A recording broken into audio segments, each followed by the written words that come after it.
ختم کر دیجئے گالی کے، مگر محب اہل بیت وہ سونا ہے جو گندگی میں پڑا رہتا ہے، وقتی طور پہ گندا ہو جاتا ہے، لیکن باہر نکال کے صاف کر لیجئے، توبہ کے پانی سے دھل دیجئے، پھر وہ سونا بن جائے۔ اس بات پر محمد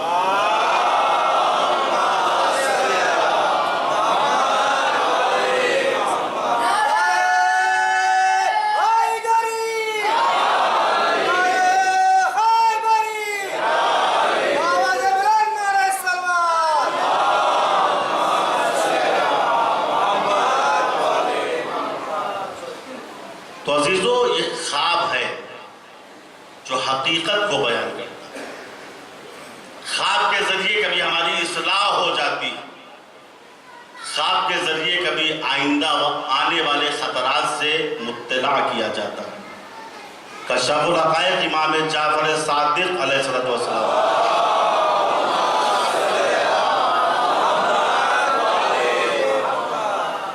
آپ ارشاد فرماتے ہیں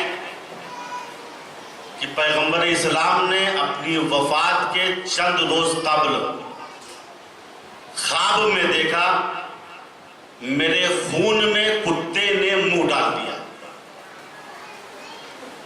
کیا خواب میں دیکھا؟ میرے خون میں کتے نے منہ ڈال دیا۔ دیکھیں، اس دنیا کا کتا جو نجس العین ہے وہ اتنا سمجھتا ہے کہ رسول کے خون میں منہ نہیں ڈالنا چاہتا۔ بھیڑیے جانتے ہیں کہ رسول اور اولاد رسول کا گوشت خون ہم پہ حرام ہے، لیکن جو اس دنیا کا کتا ہے، اس دنیا کا کتا، اس دنیا میں انسان کی شکل میں، جسم انسان کا ہے وہ کتے کی، خواب میں کتا دکھائی دے گا۔ رسول نے کیا خواب میں دیکھا؟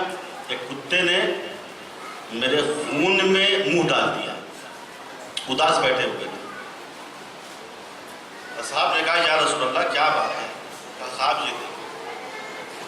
کہا حضور خواب ہے، خواب ہے، خواب۔ لیکن آپ جانتے ہیں نا، میں نے کئی مرتبہ اس روایت کو پڑھا کہ انبیاء کا خواب وحی الہی ہوتا ہے۔ کہا حضور تعبیر کیا ہے؟ کہا خون سے مراد میرا لال حسین ہے، اور کتے سے مراد وہ شخص ہے جو میرے لال حسین کو شہید کرے گا۔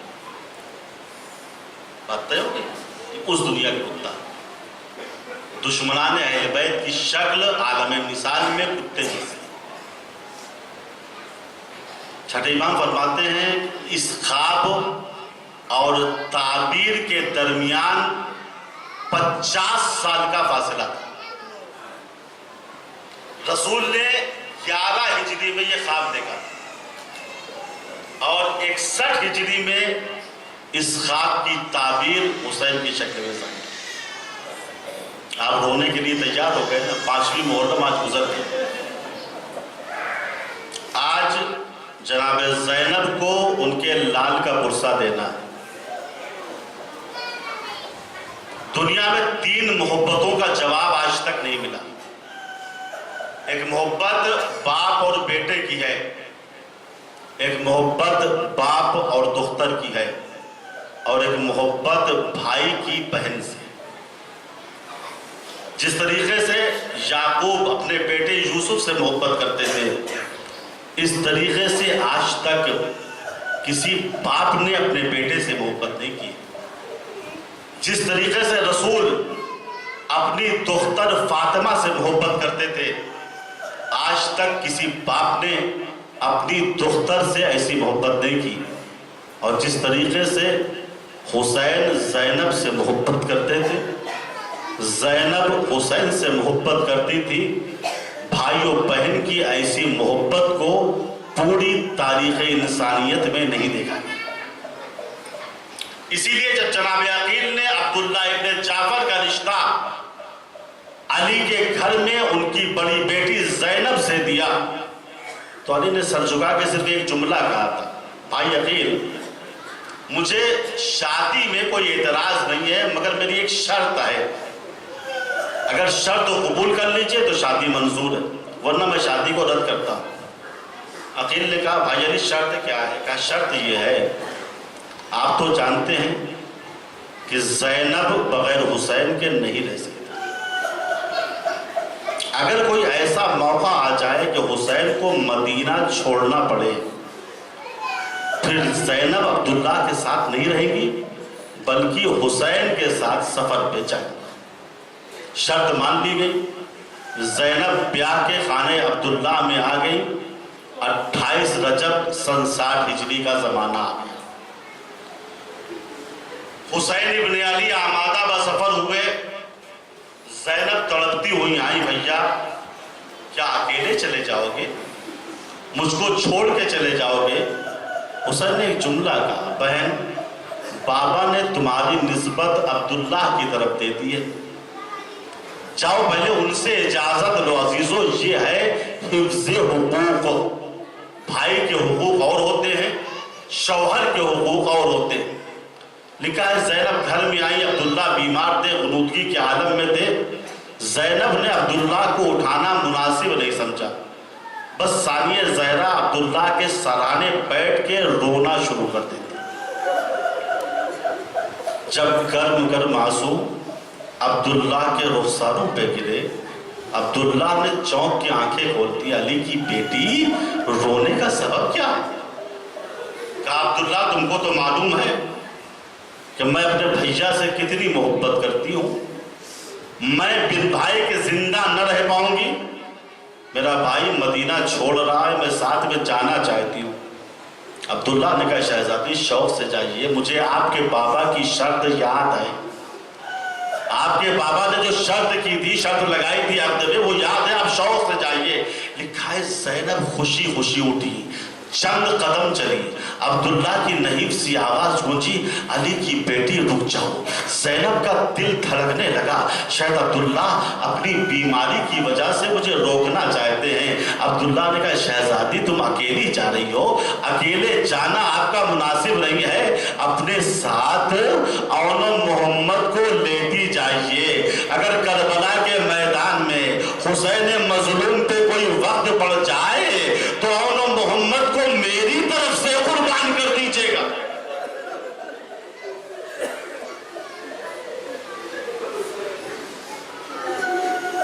بس عزادارو یہ قافلہ مدینے سے کربلا آ گیا، روز عاشور نمودار ہوا، میدان کارزار گرم ہوا، حبیب شہید ہو چکے، زہیر شہید ہو چکے، مسلم ابن اوسجہ شہید ہو چکے، اولاد عقیل کام آ چکی۔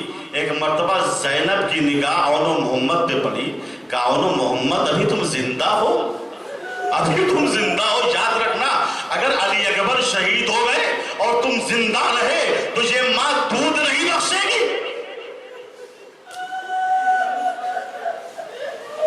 اور محمد سر جھکا کے رونے لگے، مادر گرامی ہم کیا کریں، صبح سے کئی مرتبہ مامو جان کی خدمت میں اجازت لینے کے لیے گئے ہیں، لیکن جتنی مرتبہ جاتے ہیں مامو جان ہم کو گلے سے لگا کے رونے لگتے ہیں اور کہتے ہیں اون محمد میں تم کو کیسے اجازت دوں، تم تو میری بہن زینب کی نشانی۔ مادر گرامی آپ ہی اجازت دلوا دیجئے۔ کہا بچوں جاؤ پردے کے پیچھے جاؤ۔ بچے پردے کے پیچھے گئے۔ زینب نے کہا فضہ جاؤ میرے بھیا حسین کو بلانا۔ فضہ نے آقا حسین سے کہا شہزادی زینب آپ کو بلا رہی ہے۔ حسین ابن علی خیمہ ثانیہ زہرا میں آئے، بہن نے بھائی کے لیے مسلح بچھا دیا اور کچھ اس طریقے سے کلام کیا، بھیا یہ عالم غربت میں عجیب مصیبت آن پڑی ہے، اے کاش عورتوں کو اذن جہاد ہوتا تو میں اپنی جان کو آپ پر قربان کر دیتی۔ بھیا مجبور ہوں، علی و فاطمہ کی بیٹی ہوں، دوسری عورتوں کی طریقے سے باہر بھی نہیں نکل سکتی۔ بھیا اس عالم غربت میں بہن ایک خواہش کرنا چاہتی، اس امید کے ساتھ کہ آپ اسے رد نہ کیجیے۔ حسین نے کہا بہن میں نے تمہاری خواہش کو کبھی رد نہیں کیا، تو اس عالم غربت میں تمہاری تمنا اور تمہاری خواہش کو کیا رد کروں؟ بہن جو مانگنا ہو مانگ لو۔ زینب نے کہا بھیا میری خواہش رد تو نہ ہوگی؟ کہا نہیں بہن۔ جب زینب نے 3 مرتبہ اقرار لے لیا تو آواز دی اون محمد نکل آؤ۔ حسین نے دیکھا 2 چھوٹے چھوٹے بچے اپنے قد سے لمبی تلواریں لے کے آئے اور حسین کے قدموں سے لپٹ کے کہنے لگے ماموں جان ہمیں مرنے کی اجازت دے دیجئے۔ حسین نے زینب کو دیکھا، بہن یہ کیا؟ زینب نے کہا بھیا یہی تو آخری خواہش ہے۔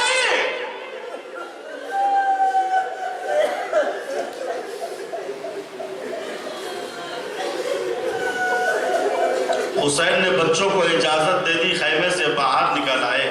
ثانیہ زہرا نے جلدی جلدی بچوں کو سجانا شروع کر دیا، لباس نو پہنایا، آنکھ میں سرما لگایا، کمر میں پٹکا باندھا۔ خیمے کے دروازے تک خود ثانیہ زہرا بھیجنے آئی۔ جب اون محمد خیمے سے نکل کے ابھی تھوڑی دور گئے تھے، زینب نے کہا اون محمد رک جاؤ۔ اون محمد رک گئے۔ مادر گرامی کیا حکم ہے؟ کہا بچوں تم کو تو معلوم ہے نا کہ تم علی کے نواسے ہو، تم جعفر طیار کے پوتے ہو، اگر پورا لشکر مل کے حملہ کر دے تو دوبارہ خیمے واپس مت آنا۔ جاؤ بچوں جاؤ۔ اون محمد مقتل میں آئے، پسرے ساتھ کی نگاہ بچوں پہ پڑی، ایک جملہ کہا حسین کیا تمہارے لشکر کے جوان ختم ہو گئے ہیں جو اب بچوں کو بھیج رہے ہو؟ اون نے کہا مجھ سے لڑکے دیکھ، محمد نے کہا مجھ سے لڑکے دیکھ۔ لکھا ہے جو بھی بچوں کے مقابلے میں آتا تھا واصل جہنم ہو جاتا تھا۔ بچے لڑتے لڑتے پسرے سات کے خیمے کے قریب پہنچ گئے۔ قریب تھا کہ پسرے سات پہ حملہ کر دیتے۔ پسرے سات چلایا اے فوج والو یہ بچے معمولی بچے نہیں ہیں، یہ علی کے نواسے ہیں، یہ جعفر طیار کے پوتے ہیں، اگر جدا جدا جنگ کرو گے تو سب مارے جاؤ گے، لہٰذا ان بچوں کو چاروں طرف سے گھیر لو۔ پورا لشکر مل کے ان بچوں پہ حملہ کرے۔ اب کیا تھا عزادارو، زینب کے چاندوں کو دونوں طرف سے چاروں طرف سے گھیر لیا گیا۔ کوئی تیر مار رہا تھا، کوئی تلوار مار رہا تھا، کوئی خنجر مار رہا تھا، کوئی پتھر مار رہا تھا۔ زینب کے 2 چاند بنی امیہ کے بادلوں میں گھر گئے۔ لکھا ہے اثنائے جنگ میں چھوٹا بھائی محمد زخمی ہو گیا، اس نے بڑے بھائی اون کو مدد کے لیے بلایا۔ اون آگے بڑھے، ابھی چھوٹے بھائی کو سہارا دے رہے تھے، ایک شقی نے اون کے سر پہ تلوار کا وار کر دیا۔ زینب کے دونوں بچے پشت فرس سے زمین کی طرف چلے، آواز دی ماموں جان ہماری مدد کو آئیے۔ ایک طرف سے حسین دوڑے، ایک طرف سے عباس دوڑے، ایک کا لاشا حسین نے اٹھایا، ایک کا لاشا عباس نے اٹھایا، خیمہ زینب کی طرف آ رہے ہیں۔ لکھا ہے عزادارو جب بھی کربلا کے میدان میں کسی شہید کا لاشا آتا تھا تو زینب آگے بڑھ کے استقبال کرتی تھی۔ جب حبیب کا لاشا آیا زینب نے آگے بڑھ کے استقبال کیا، زہیر کا لاشا آیا زینب نے آگے بڑھ کے استقبال کیا، قاسم کا لاشا آیا زینب نے آگے بڑھ کے استقبال کیا۔ لیکن ہائے جب اون محمد کی لاشیں آئی ہیں تو زینب کا کہیں پتہ نہیں ہے۔ بیبیاں زینب کو ڈھونڈ رہی ہیں، رباب کی نگاہ خیمے کے گوشے میں پڑی، کیا دیکھا؟ ثانیہ زہرا سجدہ شکر میں کہہ رہی ہے اے پروردگار تیرا شکر ہے میرے بچے اسلام کے کام آئے۔